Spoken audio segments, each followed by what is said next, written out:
ಏನದು? ಅದನ್ನ ಯಾಕೆ ಹಾಕ್ಬೇಕು? ಎಲ್ಲಿಗೆ ಹಾಕ್ಬೇಕು? ಏನ್ ತಲೆಗೆ ಹಾಕಿದ್ರೆ ಏನಾಗುತ್ತೆ? ಅದು ಹಾಕಿಲ್ಲ ಅಂದ್ರೆ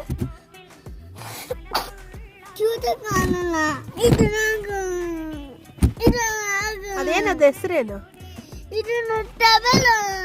ಹಾಕ್ಬೇಕಾ? ಹಾಕ್ತೀನಿ ನೀನು. ಏನ್ ಹಾಕೊಂಡೆ ತೋರ್ಸಿ ಇವಾಗ. ಏನದು? ಅಮ್ಮ ಎಷ್ಟು ಕೋಪ ಇದೆ ನಿನಗೆ, ಮೂತಿ ನಡಗಿದೆ. ಹಾಕಿದ್ನಲ್ಲ ಮತ್ತೆ ಅಂತ ಕಳ್ಳು. ಯಾಕೆ ಹಂಗ್ ತಿರುಗ್ತಿದ್ಯಾ?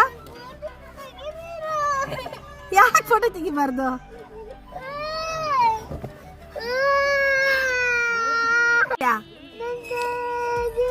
ಏನ್ ತೆಗಿಬಾರ್ದು?